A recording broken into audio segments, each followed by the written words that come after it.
कोई साधारण कहानी नहीं है, ये तो धर्म और अधर्म के बीच के महासंग्राम की कथा है। लेकिन इस युद्ध का असली सार एक योद्धा में नहीं, एक रथ के सारथी में छिपा था, श्री कृष्ण में। हाँ, वही नटखट कान्हा जो बचपन में माखन चुराता था, ग्वालिनों को सताता था। वही आगे चलकर महाभारत का सूत्रधार बना। जन्म से ही चमत्कारी कृष्ण का जन्म जेल में हुआ था, मथुरा की अंधेरी कोठरी में। कंस नाम का अत्याचारी मामा, जिसने भविष्यवाणी सुन रखी थी कि देवकी का 8वां पुत्र उसका विनाश करेगा। लेकिन देखो लीला, जैसे ही कृष्ण का जन्म हुआ, पहरेदार सो गए, द्वार अपने आप खुल गए और यमुना नदी रास्ता दे गई। वासुदेव जी ने नवजात कृष्ण को टोकरी में उठाया और रात के अंधेरे में उन्हें गोकुल पहुंचा दिया। गोकुल से द्वारका तक गोकुल में उन्होंने यशोदा के आंचल में बचपन बिताया, माखन चुराया, नाग को नचाया, गोवर्धन उठाया। लेकिन ये सब तो सिर्फ झलक थी, असली कार्य तो अभी बाकी था। जब समय आया, कृष्ण ने मथुरा जाकर कंस का वध किया और अपनी असली भूमिका निभानी शुरू की। धर्म की स्थापना, पांडवों के मित्र और मार्गदर्शक। अब असली कथा वही।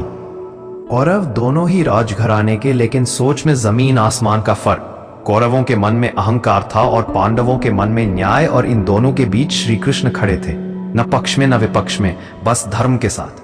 जब युद्ध की घड़ी आई, तब दोनों ओर से दूत आए कृष्ण से सहायता मांगने। कृष्ण ने कहा, एक को मेरी सेना दूंगा और दूसरे को मैं स्वयं, लेकिन मैं युद्ध नहीं करूंगा। रथ के सारथी, युद्ध के नायक। कुरुक्षेत्र के मैदान में जब अर्जुन ने अपने ही रिश्तेदारों को सामने देखा, तो उनका मन डगमगाने लगा। धनुष गिरा दिया, बोले, मधुसूदन, मैं ये युद्ध नहीं कर सकता। तब श्री कृष्ण ने गीता का उपदेश दिया। भगवद गीता जो सिर्फ एक ग्रंथ नहीं, जीवन का मार्गदर्शन है। उन्होंने अर्जुन से कहा, कर्म करो, फल की चिंता मत करो, आत्मा अमर है, शरीर तो नश्वर है। और जब अर्जुन ने कहा, मुझे आपके रूप का साक्षात दर्शन कराइए, तो श्री कृष्ण ने अपना विश्वरूप दिखाया। सहस्त्र सूर्य के समान तेज समय का स्वरूप, जन्म और मृत्यु के पार। नीति, युक्ति और धर्म अब ध्यान से सुनो। कृष्ण ने कभी स्वयं अस्त्र नहीं उठाया, लेकिन हर चाल वही चला। जब धर्म संकट में पड़ा, तब उन्होंने निर्णय लिए।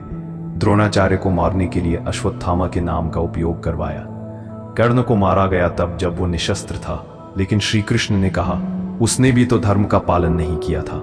जब द्रौपदी का चीरहरण हुआ, भीष्म पितामह को शिखंडी के सामने खड़ा करके परास्त किया। युद्ध जीतने के लिए उन्होंने हर वो मार्ग अपनाया जो धर्म की रक्षा कर सके, भले ही वो मार्ग सीधे न हो। युद्ध के बाद महाभारत का युद्ध समाप्त हुआ। लाखों लोग मारे गए, धरा रक्त से लाल हो गई। पांडव जीते, लेकिन उस जीत में हंसी नहीं थी। कृष्ण मुस्कुराए, पर वो मुस्कान भीग चुकी थी करुणा में। उन्हें पता था, युद्ध में कोई नहीं जीतता, केवल समय आगे बढ़ता है। कृष्ण का अंत और आरंभ। अंत समय में जब यदुवंश अपने ही अभिमान में नष्ट हो गया, तब श्री कृष्ण जंगल में एक वृक्ष के नीचे विश्राम कर रहे थे। एक बहेलिये ने उन्हें हिरण समझकर तीर मार दिया। श्री कृष्ण मुस्कुराए और इस संसार से विदा ले ली। लेकिन वो मरे नहीं। जो गीता दे गया हो, जो धर्म का दीपक बन चुका हो, वो मरता नहीं, वो युगों युगों तक जीवित रहता है। आज भी जब कोई संकट में होता है, तो वो कहता है, हे कृष्ण, मुझे मार्ग दिखाओ। क्यों? क्योंकि कृष्ण सिर्फ भगवान नहीं थे, वो मित्र थे, मार्गदर्शक थे, नीति के ज्ञाता थे और एक सच्चे मनुष्य के रूप में भी ईश्वर के प्रति। प्रिय मित्रों, भगवान श्री कृष्ण के जीवन से प्रेरणा लेकर अपने जीवन में सफलता प्राप्त करें। चैनल को सब्सक्राइब और वीडियो को लाइक शेयर करना ना भूले। मिलते हैं अगले वीडियो में श्री कृष्ण की एक और विचारधारा के साथ। तब तक के लिए राधे राधे।